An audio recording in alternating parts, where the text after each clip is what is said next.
आधुनिक काल के बड़े गज़लकार दुष्यंत कुमार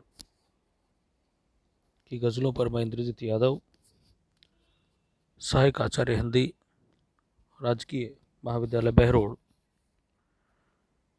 बीए पाठ तृतीय वर्ष की इस कक्षा में आपका स्वागत करता हूं। साथियों, अपने पूर्ववर्ती कक्षा में दुष्यंत कुमार की गज़ल संग्रह साय में धूप में संकलित गज़लों का अध्ययन किया,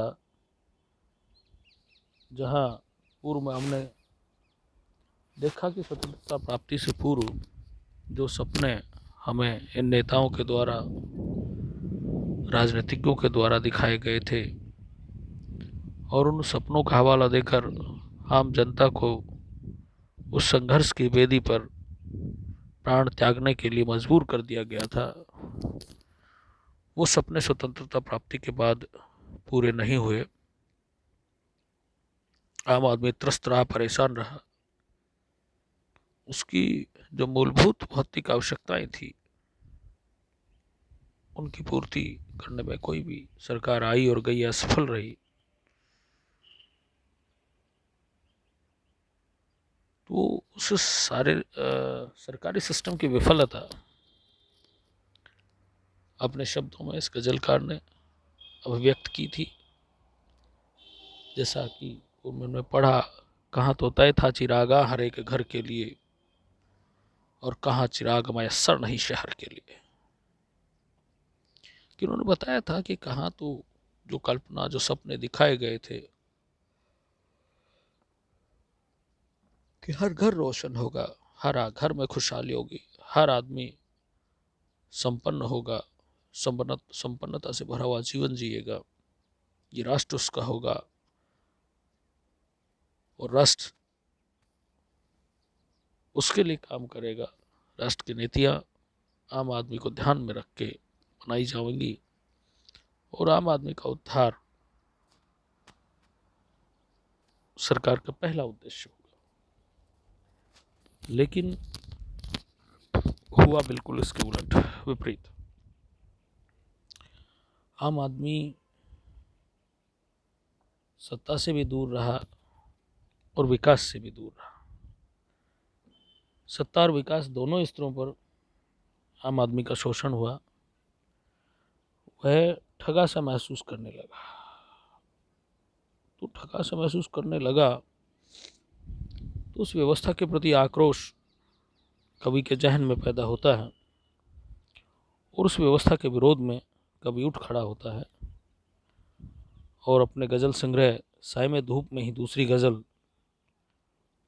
यह सारा जिस्म बोझ से झुककर दोहरा हुआ होगा, को आज हम पढ़ेंगे, जिसमें कवि ने अपनी झुकी कमर को जिम्मेदार जो है अपनी दुर्बलता को माना है, आर्थिक विपन्नता को माना है और उस विपन्नता के कारण कुछ सिपह सलार लोग हैं जो राष्ट्र के नीति निर्माता हैं, वो लोग हैं जिन्होंने अपने क्षुद्र स्वार्थों की पूर्ति के लिए आम जनता को विपन्न रहने के लिए मजबूर कर दिया। कहीं ना कहीं कवि के मन में उनके प्रति आक्रोश का भाव है, जहाँ वो अपनी इस गज़ल में कहते हैं कि ये सारा जिस्म झुककर बोझ से दोहरा हुआ होगा, मैं सजदे में नहीं था आपको धोखा हुआ होगा। कि कवि कहता है कि मेरी कमर झुकी हुई है, तो लोगों ने सोचा होगा, कहा है कि ये मैं सजदे में नहीं था। साफ इनकार है उसका कि लोगों को कहीं ये नहीं लगे कि मैं सजदे में हूँ। सजदे में सर झुकाना, ईश्वर के दरबार में, भगवान के दरबार में, अल्लाह के दरबार में अपने आप को नतमस्तक करना, अपने सर को झुकाना, उसकी पूजा करना, उसकी अर्चना करना, उसकी आराधना करना। तो यह कवि कहता है कि मैं सजदे में नहीं हूँ, यानी कि ईश्वर की आराधना नहीं कर रहा हूँ, प्रभु की प्रार्थना के लिए नहीं झुका हुआ हूँ, आपको धोखा हुआ होगा, आपको धोखा हुआ है कि आपको लगा होगा ऐसा कि मैं ईश्वर की प्रार्थना में झुका हुआ हूँ, उसके नमाज पढ़ने के लिए या भगवान के सामने अपने आप को नतमस्तक करने के लिए झुका हूँ, ऐसा नहीं। तो कारण क्या है झुकने का? वो अपने इसी पद में अभिव्यक्त करते हैं कि सारा जिस्म झुककर बोझ से दूर हुआ होगा, कि जो मेरा शरीर है ये अपने बोझ को सहन नहीं कर पा रहा था। क्यों? क्योंकि शारीरिक कमजोरी थी, और जिसके कारण ये अपने बोझ को सहन नहीं कर पाया और आगे की ओर झुक गया। यानी कि शरीर अपनी दुर्बलता को सहन नहीं कर पा रहा था, और जिसके कारण ये आगे की ओर झुका हुआ है। और यहाँ कहने का मतलब है कि वो कितना आर्थिक रूप से विपन्न है, कितनी व्यवस्था है उसकी, कि उसके पास रोज़मर्रा जीवन यापन के लिए जो 3 मूलभूत आवश्यकताएं मानी जाती है, रोटी, कपड़ा और मकान, उन आवश्यकताओं को भी वो पूरा नहीं कर पा रहा है। तो पद में यही कहा है कि ये सारा जिस्म झुककर बोझ से दूरा हुआ होगा, मैं सजदे में नहीं था, आपको धोखा हुआ होगा कि मैं सजदे में नहीं था, मैं ईश्वर के दरबार में झुका हुआ नहीं था, आपको गलत लगा होगा। ये शरीर तो मेरी शारीरिक दुर्बलता के कारण ही आगे की ओर झुका हुआ है। तो यहाँ शारीरिक दुर्बलता अपनी आर्थिक विपन्नता की बात कर रहा है। दूसरी ओर वो जो भ्रष्ट जो लोग हैं, जो इनके हिस्से का खा रहे हैं, कहीं ना कहीं उनके प्रति आक्रोश भी है। यहाँ समाज के उस वर्ग को चित्रित करने का प्रयास किया गया है जो उच्च वर्ग के शोषण का शिकार होकर अभावग्रस्त हो गया है, जो गरीबी और आर्थिक दुर्दशा के कारण समय से पहले बुढ़ा हो रहा है, दुर्बल हो रहा है, बूढ़े हो रहे हैं, समय से पहले काल के ग्रास बन रहे हैं। उन लोगों के प्रति सहानुभूति है। उन लोगों को यहाँ बताने का प्रयास किया गया है कि लोग ऐसे हैं जिनकी उम्र नहीं हुई है, जिनके झुकने का, पीठ झुकने का, कमर झुकने का कारण सही नहीं है, उसकी मजबूरी नहीं है। मजबूरी ये है कि उसको भरपेट खाने को नहीं मिलता, वो कमज़ोर हो गया है, और उस कमज़ोरी के कारण उसका शरीर आगे की ओर झुक रहा है। और उस कमज़ोरी के लिए जिम्मेदार वो लोग हैं जो ऊपर नीति निर्माता बने बैठे हैं अपने आप में। इसी तरह की बात आपने पढ़ा होगा भिक्षुक कविता निराला की।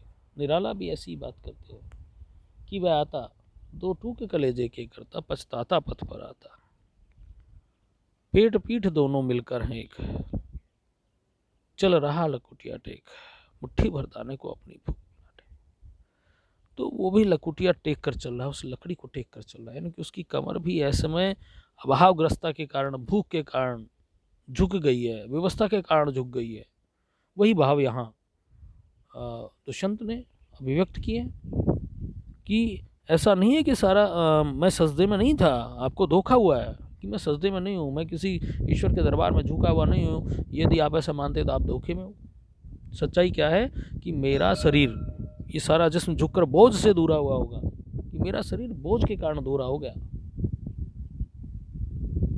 कि मैं अपने शरीर का बोझ नहीं सहन कर पा रहा था, अपनी दुर्बलता के कारण, अपनी व्यवस्था के कारण मैं शरीर का बोझ सहन नहीं कर पा रहा था, और जिसके कारण मुझे मेरा शरीर दोहरा हो गया।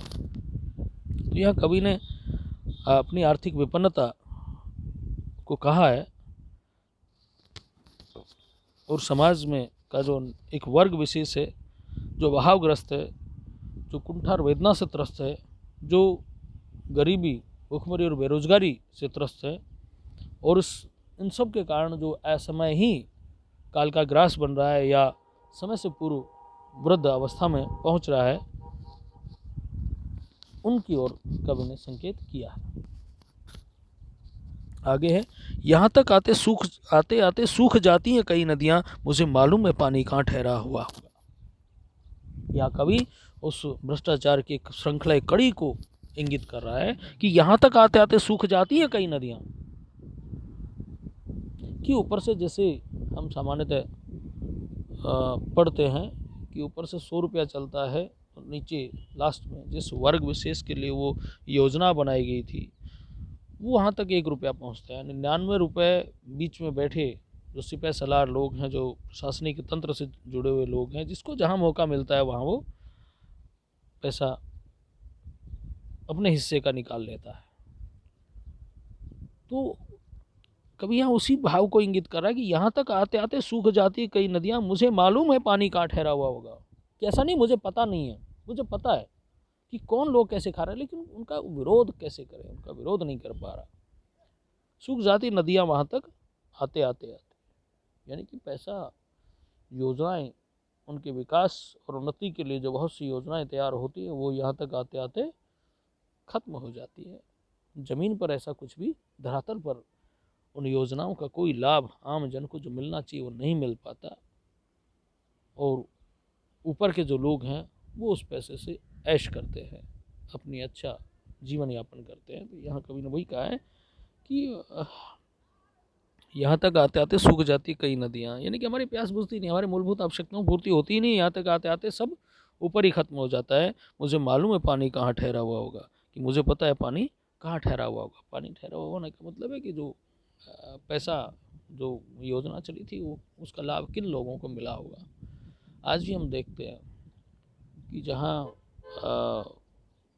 बड़े बड़े समृद्ध लोग हैं वो बीपीएल का फ़ायदा ले रहे हैं, वो भामाशाह का फ़ायदा ले रहे हैं। तो ये सब क्या है, भ्रष्टाचार है। जिन लोगों को वास्तव में उस चीज़ का बेनिफिट मिलना चाहिए, फ़ायदा मिलना चाहिए, उनको नहीं मिल पा रहा। समाज के वर्ग विशेष से ऊपर के लोग हैं, वो आम जन की आवश्यकता की जो चीज़ें जिस पैसे से खरीदी जानी चाहिए उस पैसे से खुद आनंद करते हैं, ज़िंदगी जीते हैं। उसी भाव को कवि यहाँ अभिव्यक्त कर रहा है कि गज़ब ये है कि अपनी मौत की आहट नहीं सुनते, वो सब के सब परेशान हैं, वहाँ पर क्या हुआ होगा। गज़ब है कि अपनी मौत की आहट नहीं सुनते। यहाँ कवि कहता है कि कुछ लोग अपने जीवन की चिंता नहीं करते, अपने बारे में नहीं सोचते। उनको ये नहीं है कि उनके जीवन में क्या होने जा रहा है, क्या होना है, क्या उनको करना चाहिए, इस तरह की कोई चिंतन वो नहीं करते, कोई चिंता नहीं करते, अपनी मौत की आहट नहीं सुनते। यानी कि बड़े आश्चर्य की बात है कि उन्हें पता ही नहीं रहता। बस उनको क्या चिंता रहती है, वो सब के सब परेशान हैं, वहाँ पर क्या हुआ होगा।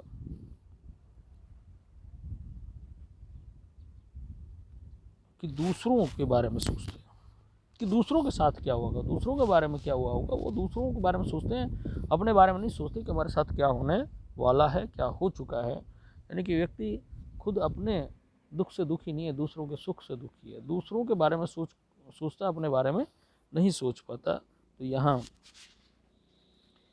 संवेदनशील और परहित साधक के स्वभाव की वंदना हुई है, लेकिन यहाँ दूसरी तरफ जो व्यक्ति अपने